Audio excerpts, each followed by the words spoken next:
A couple of years ago, I decided to go fishing in a quiet part of the woods near my house, hoping for a peaceful day by the river. The area was known for its beauty, but also for the many homeless people who camped out there. I had driven past this spot before, and it was always eerie, a perfect place for a fishing getaway. But there was something unsettling about it. That day, I was alone, enjoying the calm, when I noticed a small shack in the distance, camouflaged by trees and trash. I walked towards it, curious but cautious, as I often avoided the area due to the odd people who lingered there.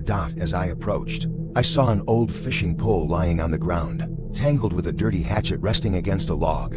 For a moment, I froze. I didn't see anyone, but something felt off. The shack was large and made of sticks, and there were dozens of empty liquor bottles scattered everywhere. I quickly moved past it, deciding to find a better spot. But as I walked, my gut kept telling me something was wrong. About 20 minutes later, while I sat down to fish in a secluded area by the river, I saw movement in my peripheral vision. A figure was approaching. At first, I thought it might be another fisherman, but as he got closer, I saw he was holding the same hatchet I had spotted earlier. My heart raced. He wore a long black coat, despite the warmth, and his eyes were wild and bloodshot. The man was in his mid-40s with a scraggly beard, looking at me with a disturbing intensity. He was walking slowly towards me, and I realized how vulnerable I was. All I had was a small pocket knife, not nearly enough to defend myself if things escalated. My palms began to sweat as I grabbed my gear, stuffing everything into my tackle box as quickly as I could, keeping an eye on the man. He was muttering something under his breath, words I couldn't make out, but the tone was menacing. I knew I needed to leave, and as I turned to run back toward my car, I heard him shout something, but I didn't dare stop to listen. I sprinted, hearing his footsteps behind me.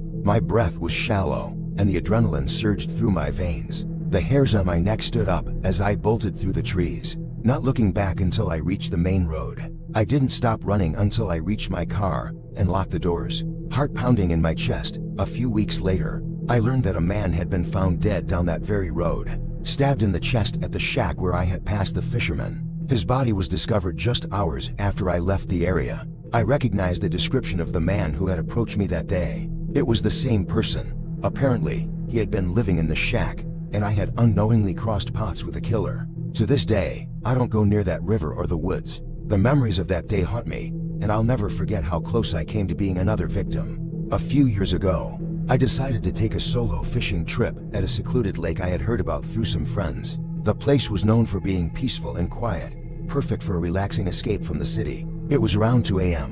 When I arrived, the air was crisp, and the moon hung low in the sky, casting an eerie glow across the calm water. I set up my gear, enjoying the serenity of the place, the only sound being the gentle ripples on the water. But as the night deepened, something started to feel off. I couldn't quite put my finger on it, but I kept hearing strange noises in the distance, footsteps, whispers, and the occasional rustle in the trees. At first, I thought it was just the wind, but the longer I stayed, the more I realized it wasn't natural. The wind had died down, and yet the noises continued, coming from the darkened edges of the lake. I brushed it off as my imagination, trying to focus on fishing, when suddenly, I heard the unmistakable sound of footsteps approaching from behind me. My heart started pounding in my chest as I turned around to see no one there. I thought I was just hearing things, but when I turned back to face the water, I noticed a figure standing at the edge of the trees, just out of reach of the moonlight. The figure was still, motionless, and I couldn't make out any features. I froze, my body tensing up.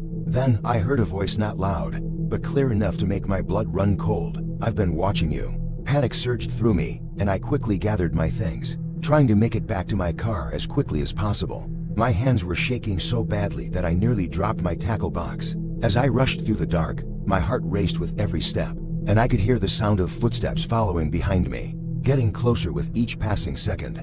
I tried to convince myself that it was just my imagination, but deep down, I knew I wasn't alone. I reached the parking lot and jumped into my car, locking the doors behind me. My breath was coming in ragged gasps as I started the engine. I glanced in the rearview mirror, half expecting to see the figure standing behind me, but nothing. I took off, driving as fast as I could, my mind racing with questions I couldn't answer. A few days later, I learned from a local that there had been reports of people vanishing near that same lake. Over the past few years, some of the locals said they'd seen strange figures lurking in the trees at night, but no one had ever been able to explain the disappearances. I never went back to that lake again. The image of that figure, still and silent in the shadows, haunts me to this day, and I often wonder if it was a warning, or something much darker. It was a late evening a few years ago, and I had just finished a long day of fishing at my usual spot near an old, quiet river that ran through the woods. It was a remote area, not many people came here, which was exactly why I loved it so much. I was packing up my gear when I noticed a figure standing near the trees by the water's edge. At first, I thought it was just another fisherman, but then I realized something was off.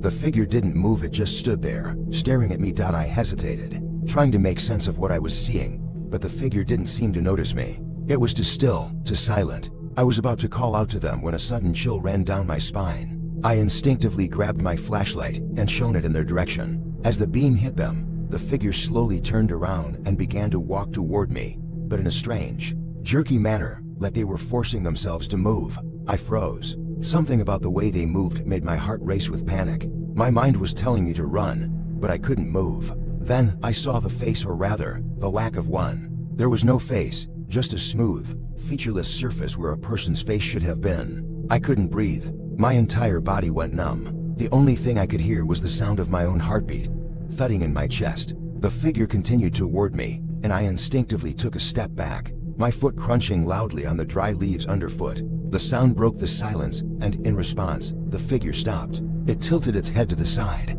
as if it was trying to understand what I was doing. I slowly started backing away, my body still frozen with fear. When I realized I could hear something else now whispering, soft at first, but growing louder with each step I took back. It was coming from all around me, as though the very air was alive with voices. I turned to run, but my legs wouldn't obey me. The whispering turned into a low, guttural sound, and I felt a pressure on my chest, like something was pushing down on me. I finally managed to break free, running as fast as I could through the trees, not even looking back. The sound of my own footsteps echoed in my ears, and behind me, I could hear the sound of something following, but when I dared a glance over my shoulder, there was nothing there. I didn't stop running until I reached my car. I slammed the door shut, hands shaking so badly that I could barely turn the key in the ignition. When I looked up, the figure was standing at the edge of the woods, watching me. Its face was still gone, just a smooth, empty surface. I drove away, but I couldn't shake the feeling that it was following me. I haven't been back to that spot since, and I never will. Sometimes when I'm out at night, I swear I can still hear those whispers, just at the edge of my hearing. A few months ago, I decided to go camping with a few of my friends in an isolated spot near an old, secluded lake in the woods. The place was known for being peaceful, far from any cities, and perfect for a weekend getaway. It was the kind of place where the stars shone brightly in the sky, and the sounds of the forest seemed to speak to you. We pitched our tents by the lake, and everything felt perfect until that night. It started like any other camping trip. We made a fire, roasted marshmallows, and shared stories. As the night deepened, the forest around us grew eerily quiet. No crickets, no rustling leaves, just a thick silence. At first, we brushed it off as nothing, but then we started to hear it. A faint sound, like whispering or soft voices carried by the wind. We looked around, trying to figure out where it was coming from, but the more we listened, the more the whispers seemed to surround us, coming from different directions at once. My friend Greg decided to investigate, thinking it was someone playing a prank on us. He walked a little ways into the woods, following the faint whispers, but when he didn't come back after about 10 minutes, we started to worry. We called out to him, but all we heard was silence. I went into the woods after him, calling his name, but the only response was a distant, haunting laugh. That's when I realized something was terribly wrong. I hurried back to the camp, hoping Greg would return soon, but the atmosphere had completely changed. The fire flickered and seemed to burn dimmer than before, and then, out of the corner of my eye, I saw movement near the trees. At first, I thought it was Greg, but as I turned to look, I saw a figure standing at the edge of the camp, watching us. It was tall, impossibly tall, and its body seemed wrong, as if it was bending in strange angles. The figure was covered in tattered clothing, its face obscured by shadows, but I could feel its gaze, piercing into me. It didn't move, just stood there watching. I called out again for Greg, but the figure didn't respond. Instead, it started to slowly walk toward us, its movements jerky and unnatural, like it was struggling to control its own body. My friends and I froze, too scared to speak, but I knew we needed to leave. As we gathered our things, I looked back toward the figure, but it had vanished. The air around us seemed heavier now, as though the very trees were watching us. We packed up as fast as we could, scrambling to get away from the lake. But as we made our way toward the car, I heard something that made my blood run cold. The whispers were back, but this time, they were louder, almost like they were speaking directly into my ears. I turned around, my heart racing, and there, standing in the distance, was the figure again, but now, it was closer than before. It was no longer still, its body now twitching as it moved toward us with disturbing speed. We ran, not caring about our gear, not caring about anything except getting out of that place. As we reached the car, I looked back one last time, and I saw the figure standing by the lake, just watching us. We drove off, but I couldn't shake the feeling that something was following us, something we couldn't see. We never spoke about that night again, but none of us have gone back to that lake. There's a part of me that believes that whatever it wasn't human, and I think it's still out there, waiting for someone else to wander too close. It was the summer of 2019 when my friends and I decided to take a trip to a remote cabin in the woods for a weekend getaway. We were tired of the hustle and bustle of city life, so we figured a weekend of peace and nature would do us some good. The cabin was located in a forest far from the nearest town, surrounded by miles of trees and a river that ran nearby. It was exactly the kind of place that promised quiet nights under the stars and the calming sounds of nature. We arrived on Friday evening, just before sunset, and immediately set up the place. The cabin was old but cozy, with wood paneling on the walls and a fireplace that gave the place a warm, rustic feel. The first night went by uneventfully. We made dinner, played cards, and told stories around the fire. There was nothing out of the ordinary, just the usual camping vibe. But things started to feel off on the second night. We were sitting outside by the fire when we noticed the sound of footsteps in the distance. It was strange because we hadn't seen anyone for miles, and there were no roads leading to the cabin, just dense woods. At first, we thought it was one of the neighbors who might be out for a late walk, but then we heard something else, something that didn't quite fit. The footsteps didn't sound normal. They were heavy, uneven, almost as if someone was dragging their feet. We paused, all of us exchanging confused looks, but no one said anything. We convinced ourselves it was just the wind or an animal moving through the forest, and we tried to ignore it. But then, a figure appeared at the edge of the trees. It was tall, too tall for a human, and it was standing completely still, staring directly at us. At first, we thought it was someone playing a prank, but then it moved, and the way it moved was unnatural. It seemed to glide, hovering just above the ground. It didn't make a sound as it moved toward us. We all stood frozen, unable to speak. It wasn't until it got closer that we realized it wasn't a person at all. Its face was completely blank. No eyes, no nose, just smooth, white skin. The figure continued to move toward us, and the closer it got, the more I felt like I was suffocating. My breath grew heavier, and a cold sweat broke out on my skin. I wanted to scream, but my voice wouldn't come out. My friends were just as frozen, staring at the figure as it came closer and closer. Suddenly, the figure stopped, just a few feet away from the fire, and tilted its head to the side, as if studying us. It raised one long arm and pointed directly at me. A chill ran down my spine, and my entire body went numb with fear. The air around us seemed to freeze, and everything grew deathly quiet. I could hear the blood rushing in my ears, but there was no sound from the woods, no rustling of trees or animals. It was as if the entire world had gone silent, waiting for something to happen. Without warning, the figure took a step toward me. I couldn't move.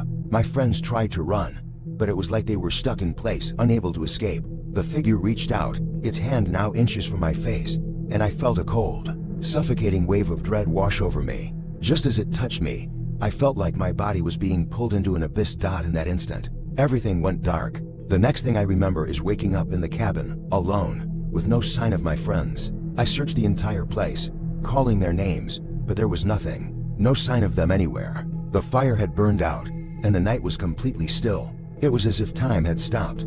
I tried to leave, but as soon as I stepped outside, the figure appeared again, standing in the same spot as before. It didn't move, didn't speak. It just stared. I ran, and I ran as fast as I could, but the figure was always there, following me in the distance, never getting closer but never getting farther. No matter where I went, it was always just behind me, waiting. I eventually made it back to town, but when I tried to tell someone about what happened, they just looked at me like I was insane. No one remembered my friends, no one had ever seen them, and when I went back to the cabin to search for any clue of what had happened, there was nothing. Just an empty, abandoned cabin. The woods around it were silent, as if nothing had ever happened there. To this day, I don't know what happened to my friends, and I don't think I'll ever find out. But I do know one thing, that figure is still out there waiting, and I can never go back to that place.